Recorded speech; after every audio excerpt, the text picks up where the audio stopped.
Here we go. Supro sent me another amplifier to check out. And this time, it's got a reverb in it. It's got a spring reverb. It has a spring reverb with 3 knobs, from what I understand. So yeah, I'm a little bit excited to crack open the box and check it out. Let's do this thing.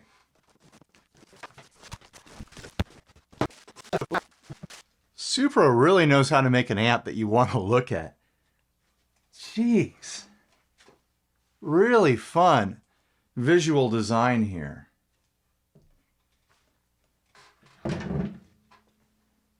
This is the sort of amp that my wife is going to be okay with me keeping in the living room. Look at that. We got a big pack of silica gel. I can share this one. I can't eat all of this by myself, so I'm going to share it either with my wife or my kids when they get home from school.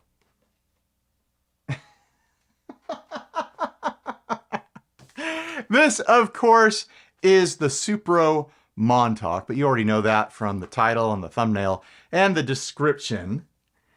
But I can see now why Supro thought of me, why they sent me this amp to demo. The logo, the icon for the amplifier is a little surf wagon. It's even got a surfboard on the roof because of course it does. Also, I think I already mentioned that I thought it had a 3-knob reverb. I was wrong. It doesn't have a 3-knob reverb. It has a 2-knob reverb. We've got level and dwell here for the reverb. So we'll find out. We'll find out if this is a surf machine, if it's gonna drip. Otherwise, we've got gain, treble, bass, and a master volume on and off and a standby switch. And from what I understand, there's a bunch of extra stuff going on underneath here. We got 8 ohm and 4 ohm speaker out, reverb bypass. My contact was saying that you can use this as a reverb unit. You can skip using it as an amp and use it as a reverb unit into other amplifiers. I'll look in the manual and see how easy it is to do that. Maybe I'll mess with that at some point in the video. There's also a mix out. This is like set up to be like a studio recording amp situation. Mix out level, there's a knob down here, a secret knob. Power amp input. I'm gonna have to hit the manual to understand what all that is for. But before we get to that, let's throw a mic on it and see what it sounds like.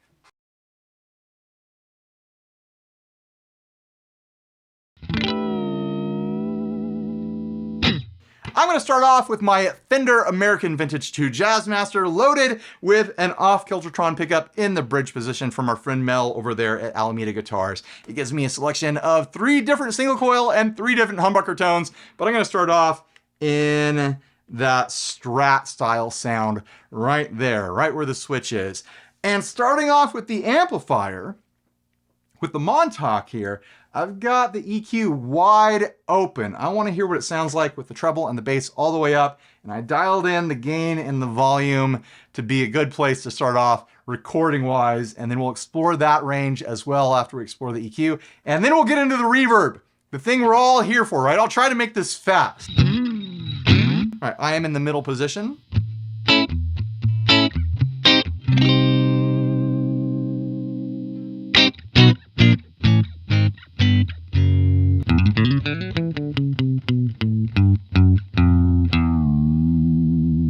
All right.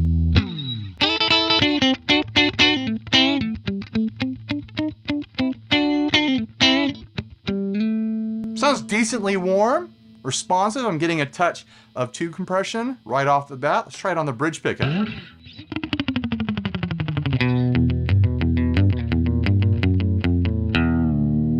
Yeah, not bad. I am detecting that Supro personality, that kind of like crunchy, mid-focused grit, that sort of like bluesy, early American rock and roll sort of sound. Here is the neck pickup.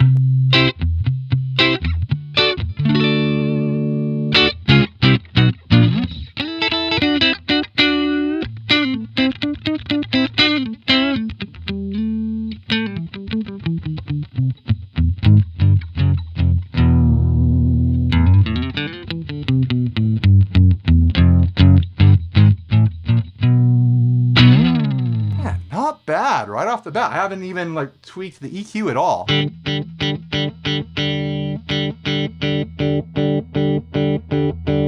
That's what happens when you dump the treble.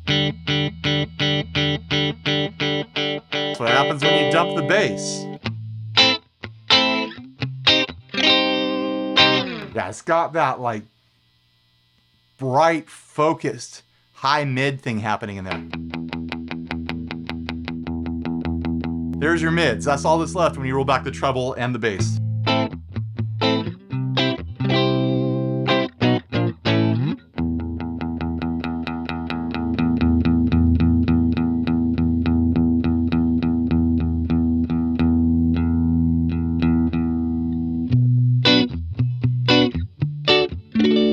Well, that sounds nice.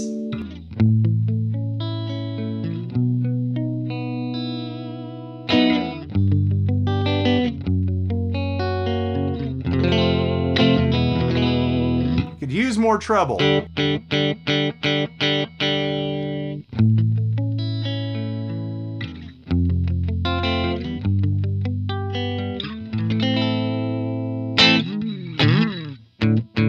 Maybe a little bit less.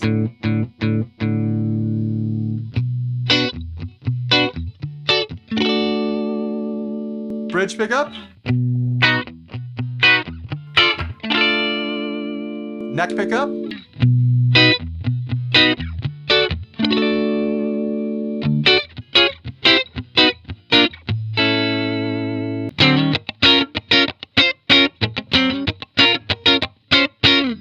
Middle position.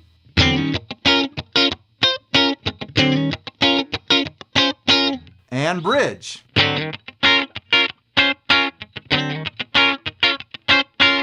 Back to neck.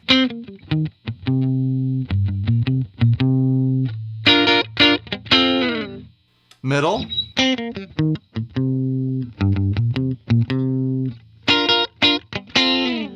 And bridge.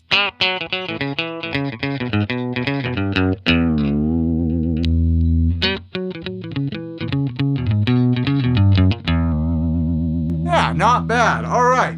Gain exploration time.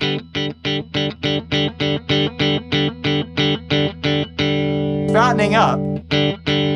I'm not hearing immediate grit. Pull back the master a bit. Definitely more compression. Is this going to be a clean machine?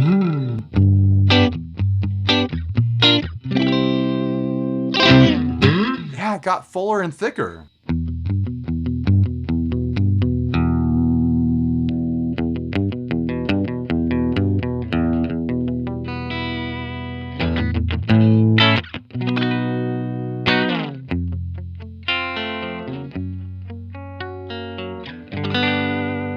Neck pickup.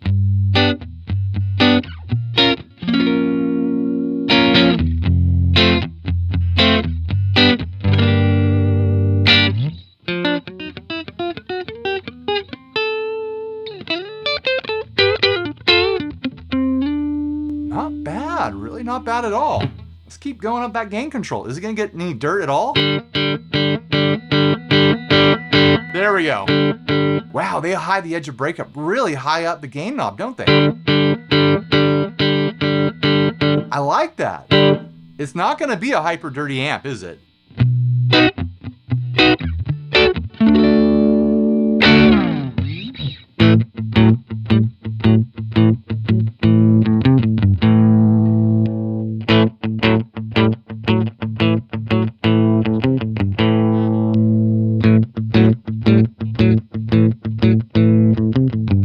I'll have to hit it with some hotter pickups in a moment.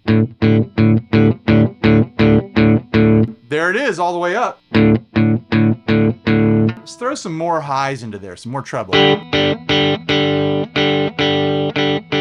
out some lows. Now we got some crunch, but that's all the way up. It's not going into full roar and distortion, not with these pickups anyway.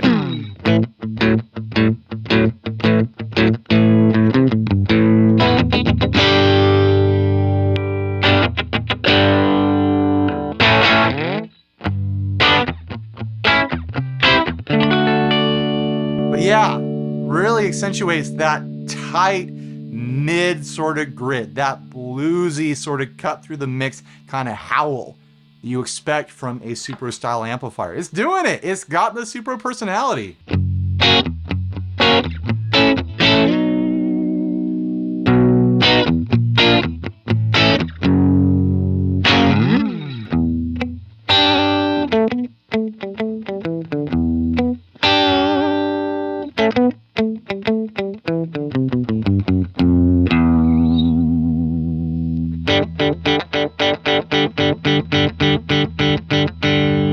Try it with the EQ wide open again. Oh yeah, that's nice.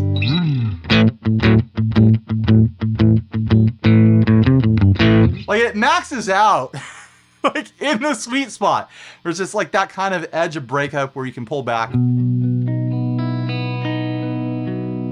And it is that saturated, warm, just tube grit. It's not distorted, but it's like almost. Then you dig in.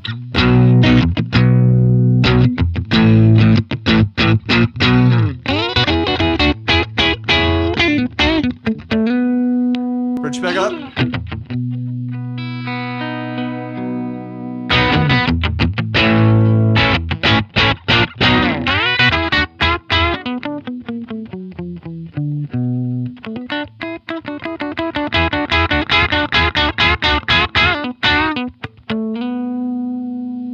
Neck pickup.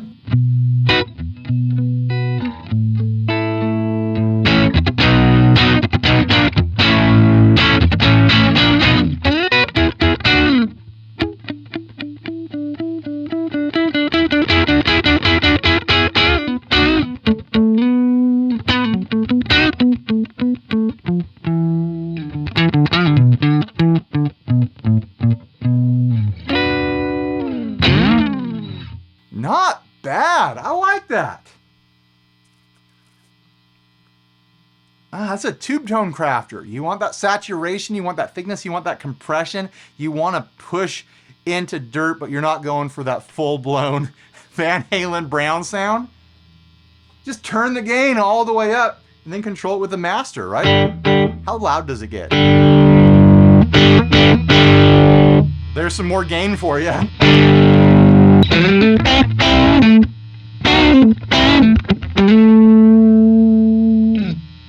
Pull back the low a little bit.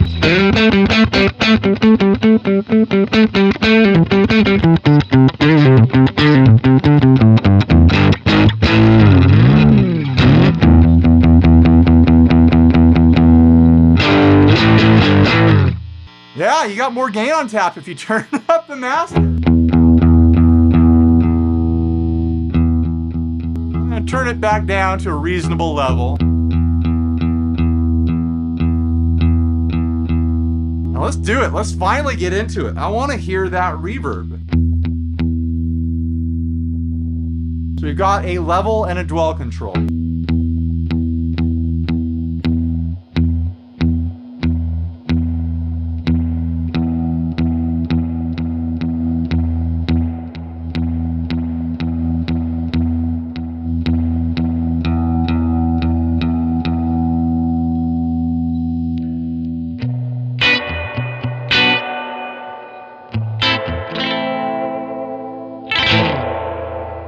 Let's go cleaner.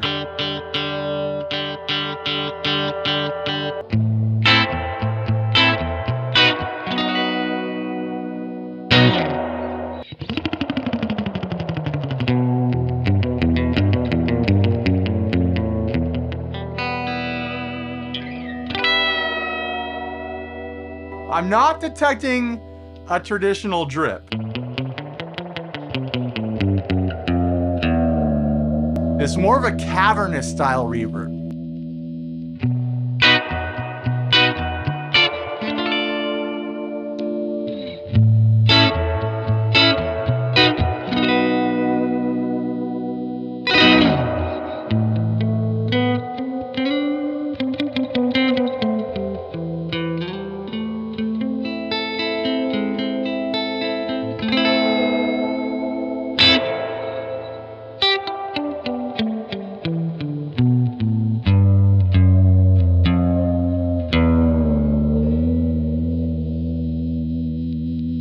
it at noon.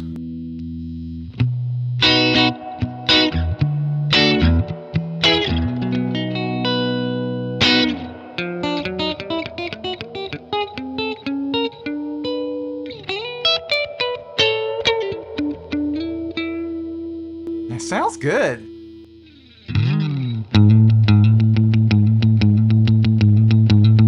But no, I don't think it's gonna be that surfy, drippy style reverb. Maybe I can dial something in. Keep the dwell shorter.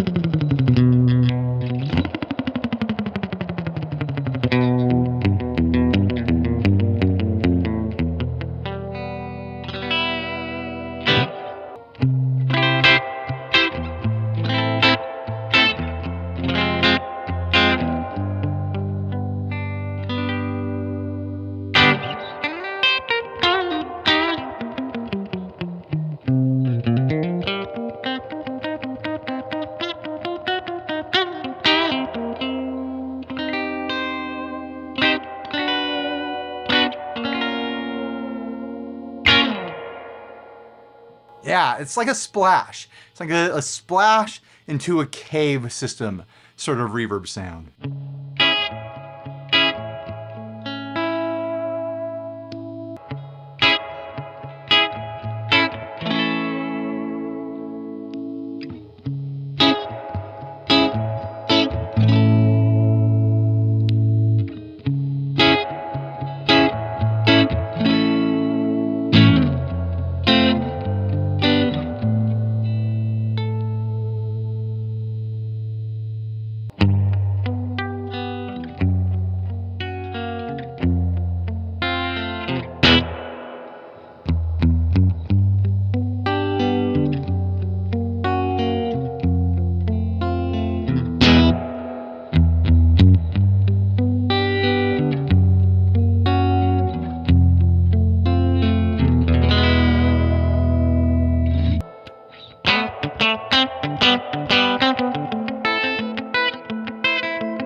Real pretty on the middle position.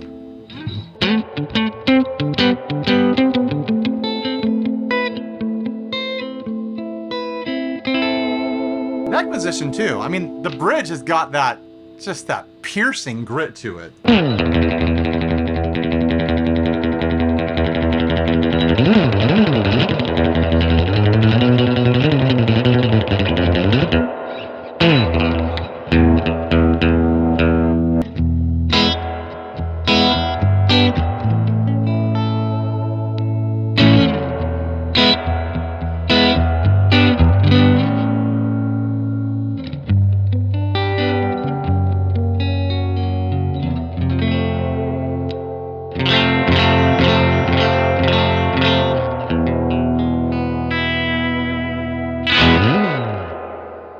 Let's try it with a different guitar now.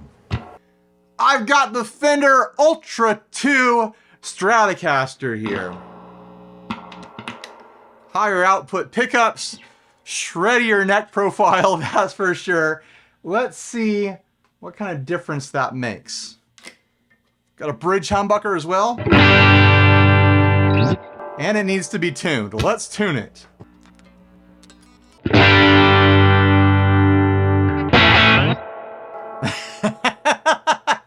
Yeah, that's got some more push to it, doesn't it?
I think it likes these higher gain, more modern voiced pickups. I'm getting a really fun, like, dynamic range against that gain. I've got it dimed right now. I've just been sitting here having fun.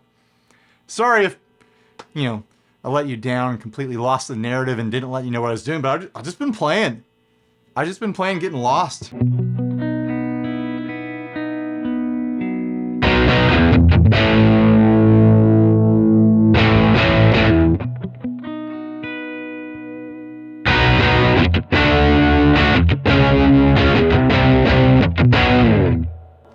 It likes high output. It likes that humbucker. The Jazzmaster wasn't pushing it like that. I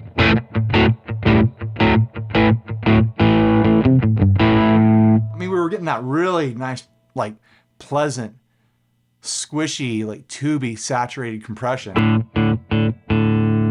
Back the gain a bit. There it is. There's that fatness. There's that thickness. Try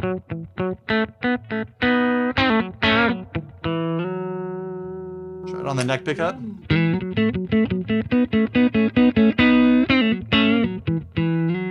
Oh, it likes that. It's a tone machine. That sounds awesome.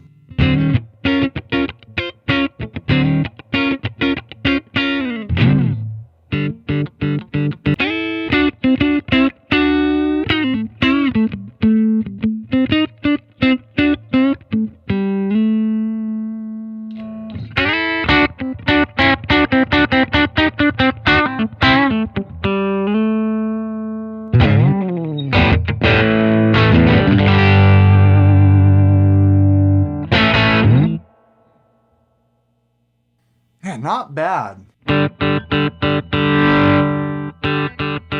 Let's go all the way clean.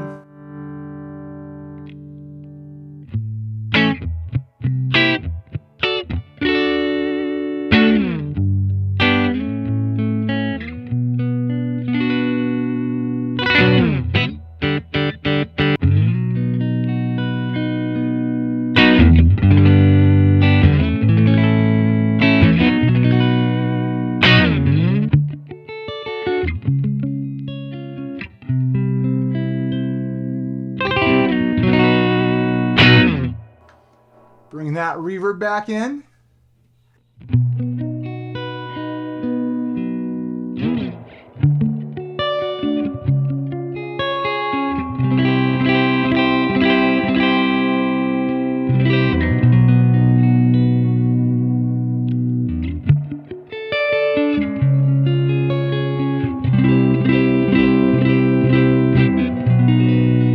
Let's do the bridge single.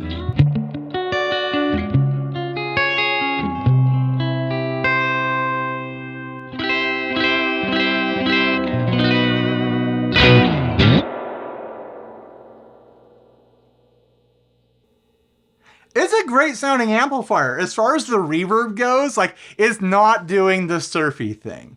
It's cavernous, it's moody, it's spacious, it's its own thing. It's not doing that drippy, classic Fender 6G15 outboard spring reverb into the front end of a, like, very loud, clean amp sort of sound, but it doesn't need to do that. It's its own thing. It's a Supro amp with a Supro spring reverb. It's all tube.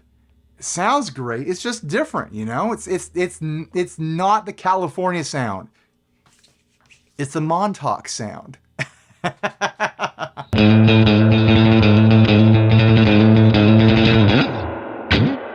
Now let's try throwing some pedals at it. That's a good idea, right? We'll take the reverb all the way out for now.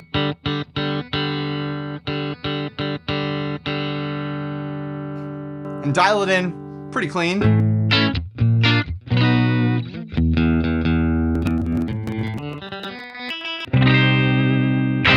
Let's see how it handles the Wampler bell.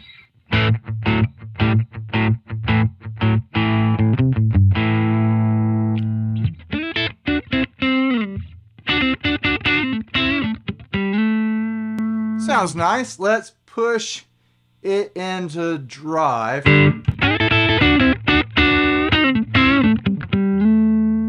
on the neck pickup. Here's the bridge.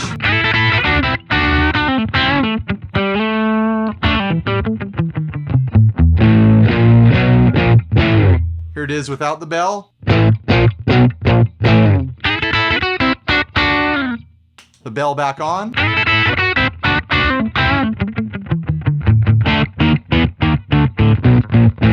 Let's turn the gain up a bit.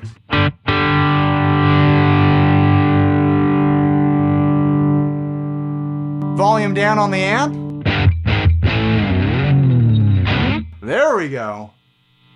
Gain up on the amp.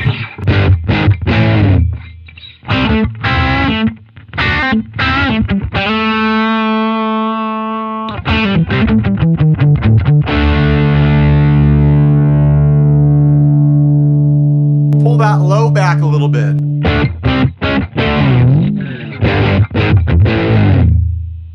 It's shaking it a little bit, isn't it?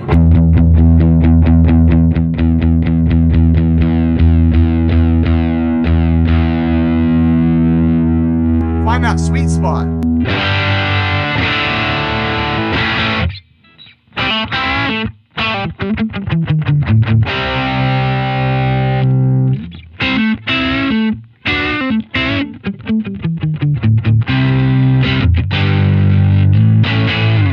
I'll try hitting it with some fuzz. Fuzz is always a good test. I've got the Keeley Octosi on the floor, which is like a heavy, big muff style fuzz.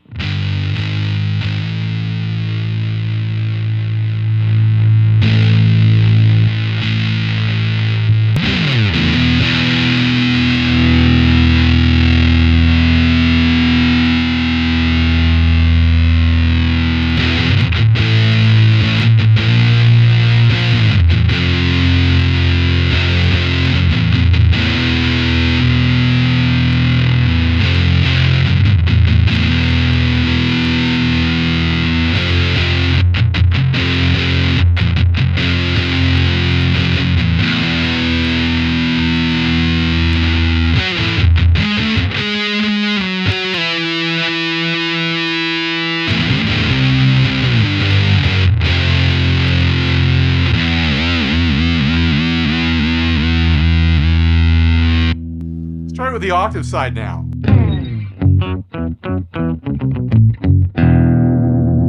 Fuzz back on.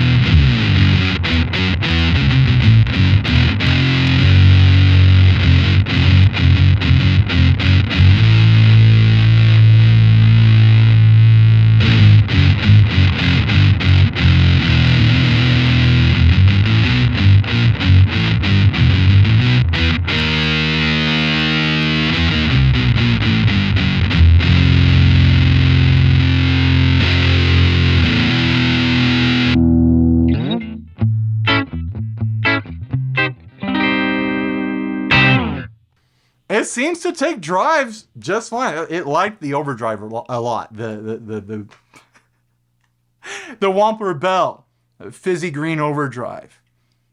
I mean, which is, to be expected. You take a dirty tube amp and you smash a fizzy green mid-pushed overdrive into it, and it's gonna sound good pretty much every single time. There you go.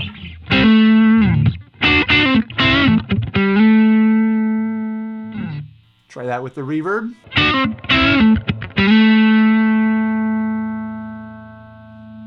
Get that bass up.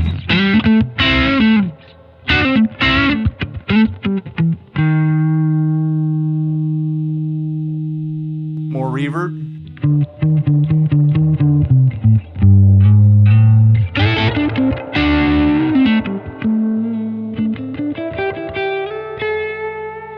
I've got a Pigtronics tremolo down here.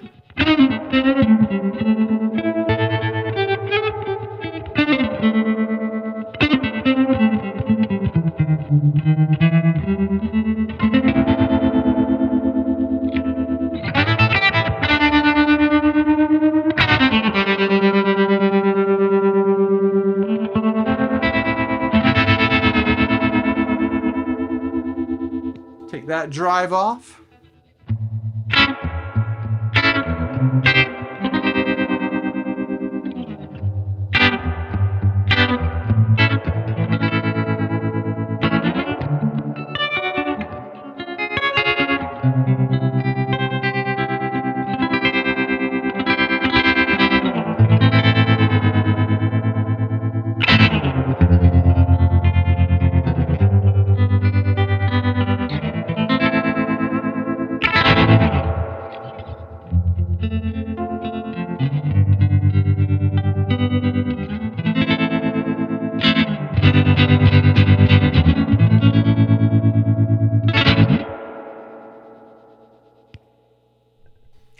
it sounds bouncing a delay into the amp dialed in dirty.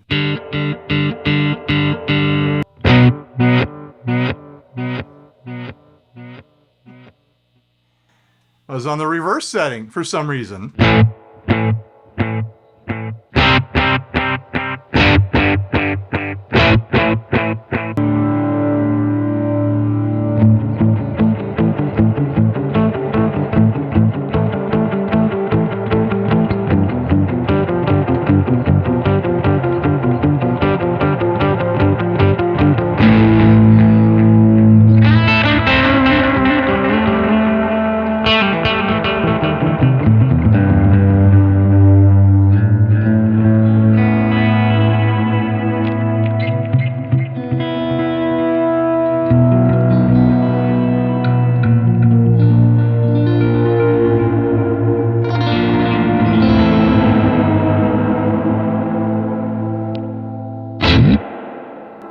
All right.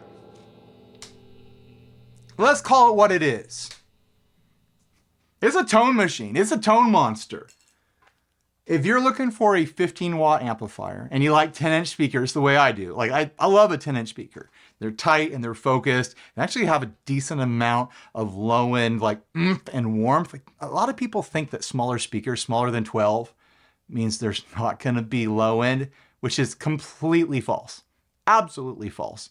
Almost every single demo that I record on this channel is recorded through a pair of 10-inch speakers. I love 10-inch speakers. I think they sound awesome.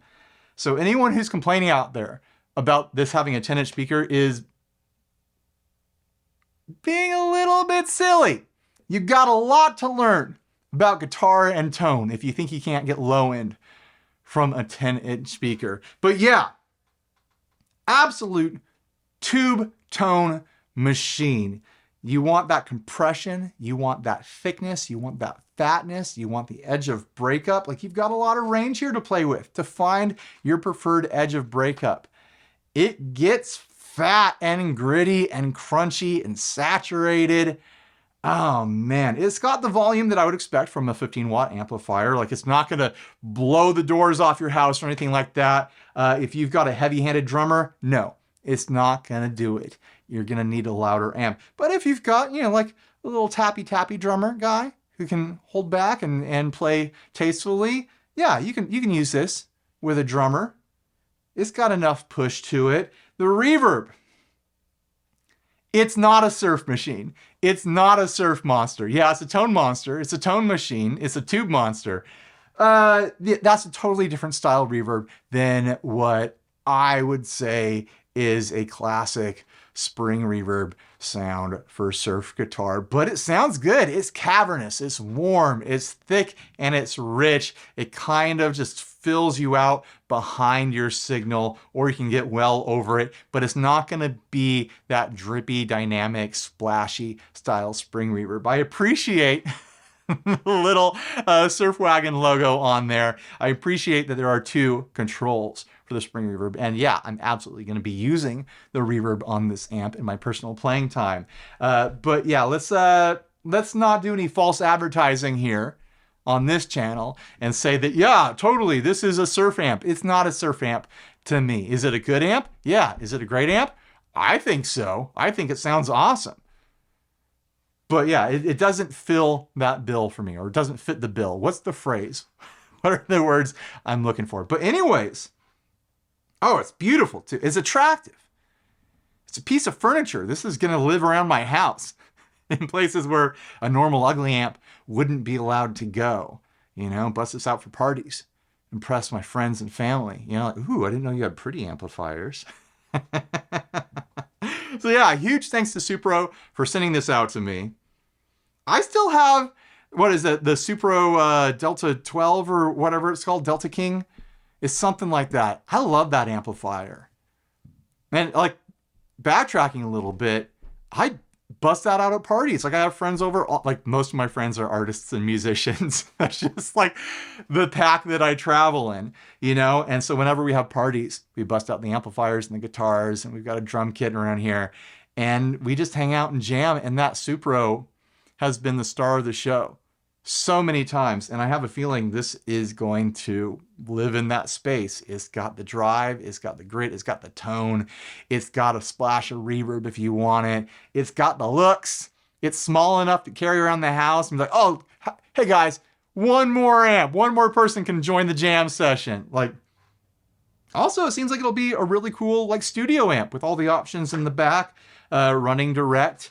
If you want to, direct recording it into a board, or splitting off the reverb for wet, dry mixing and stuff like that, or running it into a completely different amplifier. It seems like a really well-designed, attractive amplifier that's got some great sounds in it. So what do you think? What's your thoughts on this amplifier now that I've played my sloppy noodles through it for 2 hours and 34 minutes. I know I'm going to cut this down to probably like 40 minutes or something like that. But what do you think about it? What's your opinion? I want to know down in the comments section. You know, people come to YouTube videos, not just for me, not just for whoever else is the host of the channel, not just for the product. They also come for the comment section, especially years later. People go to the comment section to see if other people have bought this and had personal experiences with them. Get down in the comment section if you have one of these. Let us know. Did it do what you wanted it to do? Did it let you down? Did it turn you into the rock star you've always wanted to be? Like, tell your story down in the comment section. Warn people like, oh, this happened, blah, blah, blah. Or praise it if you want to. Like, it's a community here. And people look for that in the comment section. People look for extra information. So please don't be afraid to share. So anyways, huge thanks for watching and making it to the end. Please like, subscribe, dislike, leave me a rude, nasty comment. Support us on Patreon. Buy a shirt if you're naked, and stay grounded. Bye, everybody.